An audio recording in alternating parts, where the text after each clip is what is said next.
Reader! Reviewer! Countryman! Lend us your ear.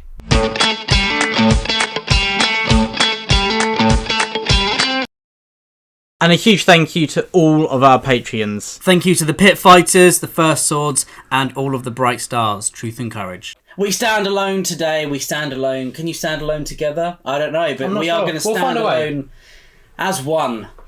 And we're going to talk about our favourite standalones of all time. We love to read. Reading is the game. On reading, we're super keen, aren't we? Oh, yeah. We do, actually. That is true. Yeah, it's true. William reads slightly less than me, and he hasn't read Live Ships, but that's fine. Anyway, I'm Ed from the Brothers Gwynne. This is Will from the Brothers Gwynne. That is true. And we're going to talk about these books that can stand on their own against a whole series. They could stand against The Wheel of Time. They could stand against any other big series, The Malazan. Yeah, I was going to say, I love to read a great series as much as the next reader because it envelops your life. You become obsessed with it. Like The Silmarillion, I've read so many times, and don't you dare disrespect The Silmarillion. I love it. I could read it more and invest my whole time in the land of Middle Earth. No, I like family Middle trees Earth, great. Yeah, Middle Earth. There we go. So we can agree on that.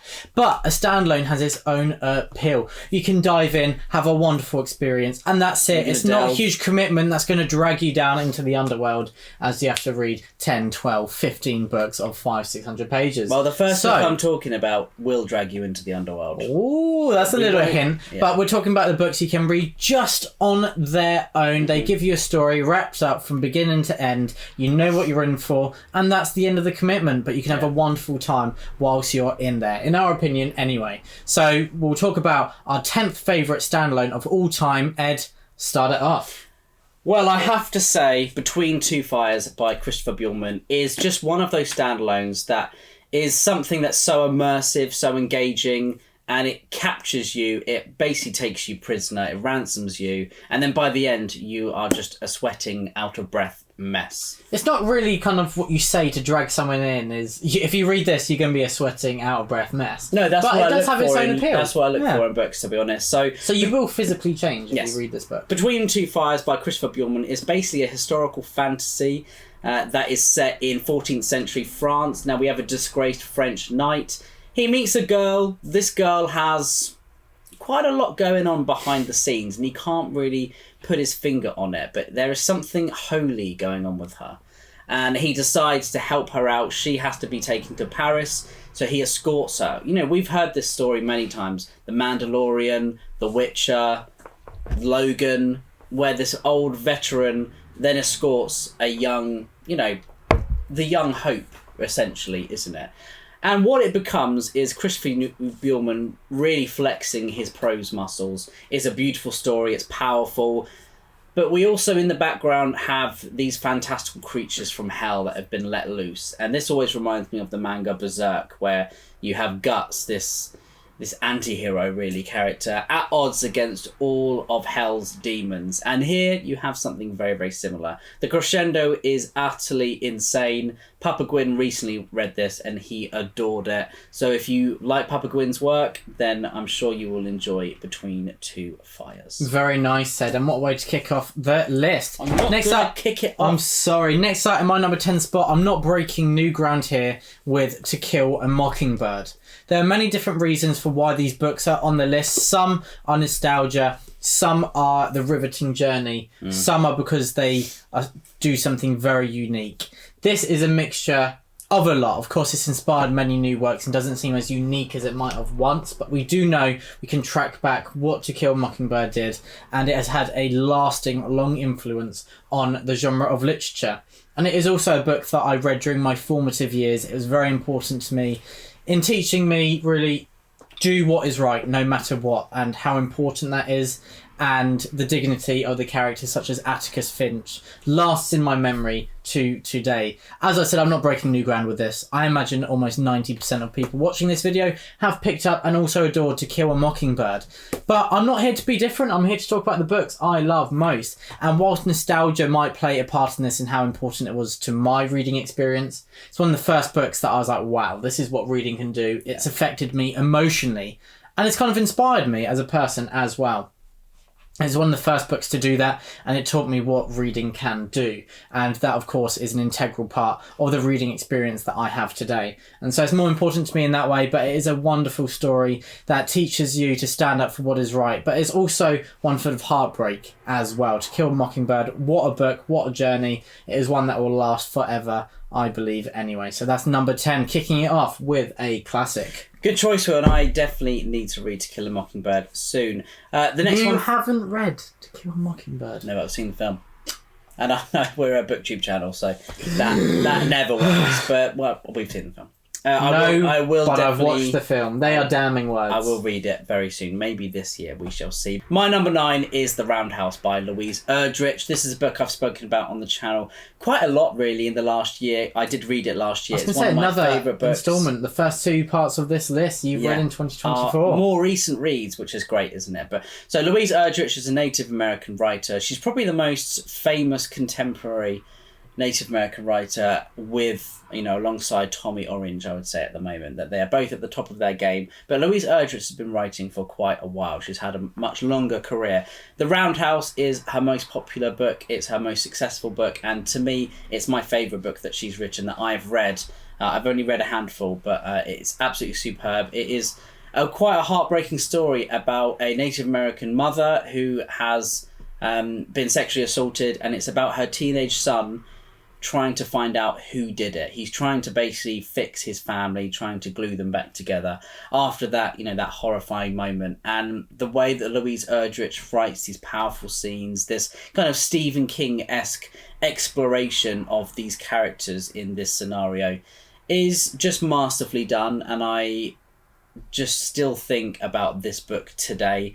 It's really emotional, it's very impactful, the ending is absolutely fantastic, and the journey to get to the ending, it just is a remarkable book, and the prose is fantastic. There's so much to love about The Roundhouse, and to me, if I can connect with the characters and feel that emotional heartbeat in the story, then to me that is a successful book. And if that's success, then The Roundhouse is at the top of its game. Well, we're here for investment, Ed. Now, on to my number 9. I have got Horns by Joe Hill. This is dark comedy, dark horror, and the lights are switched off in this, aren't they? They are indeed. But someone is showing a candle of light as we discover who the murderer is. So the third part is crime, and it's all amalgamated into one masterful story with Horns. It's Joe Hill, the son of Stephen King, and you can see he has learned a lot from his father, but a lot on his own as well. It's very different. He is individual. He's not just copying his father. It's a unique presence, and you can feel the inspiration of Stephen King, but it is very identifiable with Joe Hill as well. This is a story about a man who he wakes up after a pretty rough night of drinking. He's not in his peak form right now, and he wakes up with horns, and he just thinks, great, I'm hallucinating. He calls the doctor up. He's like, we need to sort this out. But on his way to the doctors, people just start revealing their deepest, darkest secrets to him, which makes him very uncomfortable. Mm-hmm. But then he manages to tie together, is this because of the horns? And then we think, can he use this newfound power, this blessing or curse, to discover who murdered his girlfriend a year ago? So it is a story full of crime. It's got different timelines. We follow him as a child, and I love the exploration of the relationship with who will become his girlfriend, and also his friendship group. That felt quite Stephen King-esque, the children younger. And then the modern timeline should feel quite Stephen King-esque, shouldn't it? It should. Do you know why? Why are you thinking? Joe Hill is Stephen King's son. I've just talked about that for No, I'm saying, but it should feel like that. Yeah, it should feel like that, yeah. So that's why the inspiration has come in. But yeah, Horns... It's in his blood, Will, is what I'm trying to say. It is in his blood. But yeah, Horns, fantastic. My number 9, favourite installment... favourite standalone, ever. There we go, that's number 9.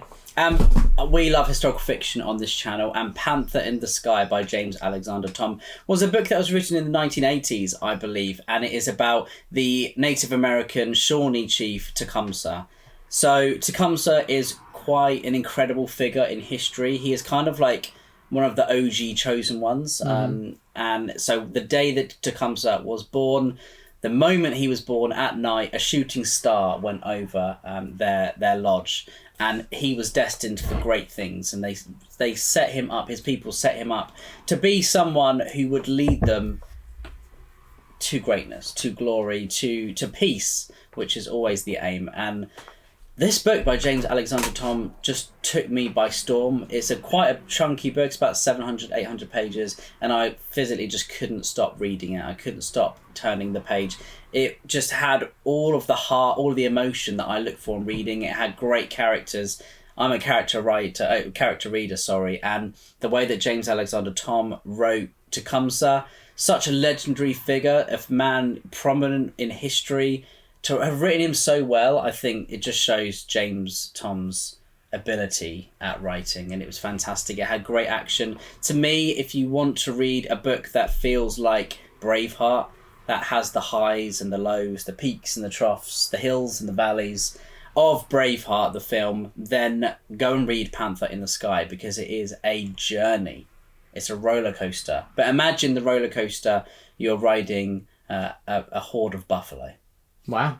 Some historical fiction to add to the list.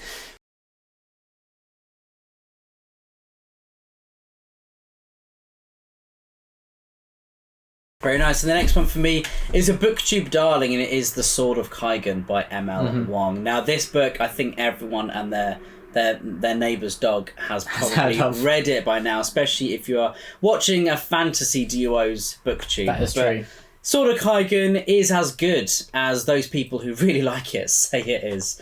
It's got fantastic characters. It has these different timelines that really affect the way that you view certain characters as well. It peels off different layers. Nice. And their relationships, I think, is the main strength. And, you know, we read fantasy for the bigger wolves, the giant battles, the epic nature of it. But at the heart of my favourite stories, there are characters to root for. And M.L. Wong explores this veteran mother, Misaki, in a way that I haven't really experienced before, maybe in The Bloodsworn with Orca. But Misaki is just written so perfectly, and she is the main strength of The Sword of Kaigan. There are some incredible character moments, some incredible battles as well. I mean, some of the battles, you know, lots of people I see, especially if you go on Facebook, like Fantasy Faction, lots of people say, oh, I skim over battles.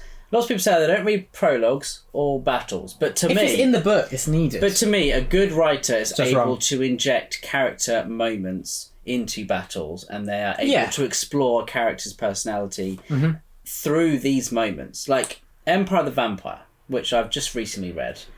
How incredible is that? There are a lot of fights, but Gabriel is able to convey his character, his personality through those battles. There is growth in those scenes. Exactly. It's an avenue for a character to grow. And the way that M.L. Wong uses them is to perfection. So I would say if you're not sure what to read next, just pick up Sword of Kaigan. You will not regret it. It's a book that I'd recommend to literally everyone. Maybe not children who can't read, but everyone else. If you can read, you should read it. And talking about books that to recommend to everyone, I have got Kings of the Wild by Nicholas Ames. Very different to The Sword of Kaigan, but it is a book You'll that I laugh think... in this one. Exactly, you'll laugh. You won't laugh at The Sword of Kaigan. It is a book that, if you don't enjoy fantasy or read fantasy prominently, I think you'll really enjoy this book. So there is a second attached to this series, but it means it's the same world, and there's one recurring character. But this is a standalone, wrapped up in one. Is it a standalone? Yes, though? it is. If it has the same character, the same Yeah, world? but the story's wrapped up. The story's wrapped up. It's over. It is over. Okay. There's no... Read book 2 if you really want to. Have you read book 2? No. That's my point. You don't need to. Love it. You don't need to at all. You don't need... but you should. You should. Kings of the Wild is about getting the band back together. There was a mercenary group back in the day, you know what, they were the best of the best. They had a name for themselves. Everyone loved them and hailed them and praised them. But as with all bands, or most bands, there's usually a time when they fall out and they have to part ways. That's what happened here. It's always the singer's fault, isn't it? Any band. The bass player is so reliable. Yeah. The drummer's just a great guy. Yeah, just there for the ride. And the guitarist and the singer have creative differences. They do. Every time. They do. And here, some might go to different bands, some might just retire, and some might just get in a whole host of trouble, and some go solo. In here, one of the old band, one of their children is in danger, and so who will they go to help rescue her? It is, of course, their old friends. And so there is a siege going on that they need to reach before a big culmination where everyone dies, basically. And so the odd band, they get back together gradually in ways that is so humorous, but it also has so much heart, doesn't it? It shows how these people, they have really missed each other, and the regrets they have weighed them down. They've been heavy on their shoulders for decades. And just taking that extra effort to go and sort it out, they should have done it many years ago. But is it a time for them? Will they put aside their differences, or will they continue to create division? We shall see. And amongst this kind of darker, deeper note, speaking more to the human condition and human experience, we've got humour, we've got sharp, witty conversations that make you laugh out loud. It's a fun, riveting ride with heart that moves you as well. A great blend of both. And that is why Kings of the Wild is one of my favourite standalones of all time. Number 7 for me. And now, Ed, on to your number 6, the penultimate book you will be talking about today. Number 6 was actually my book of the year for 2024, and it is Glorious Exploits by Ferdier Lennon. I know I speak about it all the time. It's becoming the new You Boudica. can never talk about this enough. It's becoming... No. I mean, Logan Ninefingers would agree that you can never speak about Glorious Exploits enough. So Glorious Exploits is the story of two potters in Syracuse in the 5th century BCE who are obsessed with the Athenian playwright Euripides. They find a bunch of ex-Athenian soldiers who are just rotting away in an abandoned quarry. They would love to host a play, host a theatre production of a Euripides play. Who better to use as the cast and the crew than the Athenians themselves? This book will make you laugh. It also will make you cry. There is so much exploration of these two characters, written in such funky, fun, quirky prose that feels timeless. It feels like a book that if you change these names, and it could be a book that's set in modern day Dublin or somewhere. And it does have, Ferdier Lennon is Irish, and he's had some interviews talking about the way that he wrote his prose to feel like it does feel like a modern book at times. And it's just such a great exploration of the human condition as well, as really making the reader fall in love with the style of storytelling and thinking what's going to happen next. And there are some really, really powerful tear-jerking moments. It is a glorious read. It is, and we've been exploited. Next up, number 6 for me is For Whom the Bell Tolls by Ernest Hemingway, known as one of the best writers out there. Quite a controversial figure in his own personal life, but he wrote a great story with For Whom the Bell Tolls. I love this story. It is about the Spanish Civil War. It's a great title. It is about an American who has volunteered. Fantastic title. An American who has volunteered in the guerrilla warfare in Spain, and it is inspired by the true story of one of Ernest Hemingway's best friends. Some things are changed, but it is inspired by that, and I think that's part of the reason this has such depth. There is a romance in this story that is done really well, especially for the time. I found. Is it romancy? Well, it's not romantic because it's not fantasy, but it's romantic fiction. Oh, nice. When I heard about Ernest Hemingway's background, I thought that this would be quite a misogynist piece of work, and it is definitely a work that, of course, it does reflect the time, but it is far more progressive than I was expecting. There are female characters with a lot of power, especially in terms of operating in war and conflict, and our main character respects that. So it took me aback, really, from what I was expecting. I'm not sure what his earlier works are like, but For Whom the Bell Tolls, I've really enjoyed that. And this is a story that basically the American volunteer, he is given a mission, blow up a bridge. He has to find people to help him do that, and it's very important that he does so. It is a story that... It's basically Saving Private Ryan. It's a bit like that, yeah, but very different at the same time. A lot more small scale. This is a book that, with many that I'm talking about today, it emotionally moves me, and it talks about something with a philosophical edge.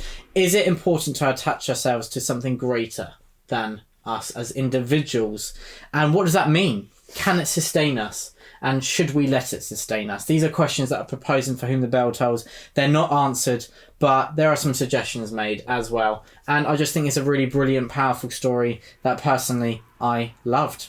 There we go. Well, I'll certainly be reading it this year, but we'll cross that bridge when we come to it, unless the bridge has been blown up. Yes, but just to read the background, well, not the background, the back quote. The world is a fine place and worth the fighting for, and I hate very much to leave it. Ooh. That is kind of the tone and atmosphere of For Whom the Bell Tolls. Also a dark atmosphere is The Sun by Philip Meyer. Now this copy, is this Papa Gwynne's copy? It is. Because that has Pierce Brosnan on, which is from the TV programme. I did not know there's a TV programme. Yes, it's not Is very it good. good? No, Oh, not at all. But that's a shame. The Sun is a truly just groundbreaking book. So It's a Western, right? it's the story of Texas, basically. Okay. And it is across multiple generations of the same family. Think of The Godfather, think of, Yellowstone, where we're exploring 3 generations of a family who live in this place. And it is about the way that Texas changes over about 120 years. So we have one POV who's, I think, my favourite POV. He's not a great guy, but his name's Eli McCullough. And he is abducted by a Comanche band. Okay. And he is then indoctrinated into their tribe. And the story of him going through that, his life, and then later on he becomes a Texas Ranger, incredibly powerful. The writing, Philip Meyer is probably the only writer who would say could not quite rival, but almost rival Cormac McCarthy in terms of that really stripped back, the landscape as a character, prose, full of brutality, and someone who is able to create cold and hot moments. And I don't really know what I mean by that, but it's just the way you feel when you read it. You experience such an array of feelings as you read this prose that this guy, he went to live on a reservation, and people taught him how to hunt a buffalo, and he literally did. He did so much research for this book. As someone who really threw themselves into the thick of it. You also have 2 different POVs who are then in the same family later on, but I won't go into talking all about them because I'll be talking for about an hour. But what does The Sun do well? It paints this picture of Texas in the American West and the way it changes through these characters, through the approaching modernity and industrialization. And you see, you feel this pang of heartache as well as guilt, as well as this kind of like sickness really at the way that it's changed and how it has been. It's just a very evocative book, as you can tell. This book, was one of the reasons why I rediscovered a love for reading. A few years ago, I read it and it just completely captured me and just made me want. It does have a lot to answer for, and I think I'll always hold this book, as a really in a special place in my reading canon, as it were, because of that fact. So yeah, it's a stunning book. It is kind of a Western, but don't treat it like a Western because it's set in the American West, it doesn't feel like a Western. Interesting. Yeah. Very different from what I thought it was. Thank you for correcting me, Ed. No worries. My last bit that I'm talking about today is The Sword of Kaigan. One that I won't linger too long because Ed summarised wonderfully what is so great about The Sword of Kaigan. We do have a review on the channel if you want to see our deeper thoughts. I'm going to link it, aren't I? You are indeed. Great. The Sword of Kaigan is a story that does have action, but is more about the interactions and relationships between characters, especially a mother and son. A lot of people have said that they've loved Orca from the Bloodsworn because mothers kind of in their 30s, 40s are not really covered as a demographic in fantasy. But Misaki is another character who falls in that category. If you want to see that, Orca and Misaki are the 2 to go to. I think I've heard a lot of people say that, and I do agree. The characters are the strength of this story. They're explored beautifully. Their growth is fantastic. I love how their pasts are brought into the present, and you feel real tangible growth, and that's what we want to see in a book, and it is done brilliantly with The Sword of Kaigan. As with many of these books, as with many great fantasy books, there is an epic background and an intimate core, and that is where our story operates, within the intimate core that is dragged into events bigger than themselves at times, but then returns to the parts that are just important to themselves, mostly family, friends, hidden past, duties, sacrifice, and what you should do as a person. So that is why I love The Sword of Kaigan. I agree with Ed. Everyone should pick this up. Thank you so much for watching our part 1 of our favourite standalones ever. So catch us next time to catch books 4 to 1, including a handful of honourable mentions. We had to include some honourable mentions. You know us, we break the rules, but at the end of the day, it's our video, so we make them as well. Thank you for watching. Anything to add? Truth and courage. Truth and courage. The brothers Gwynne.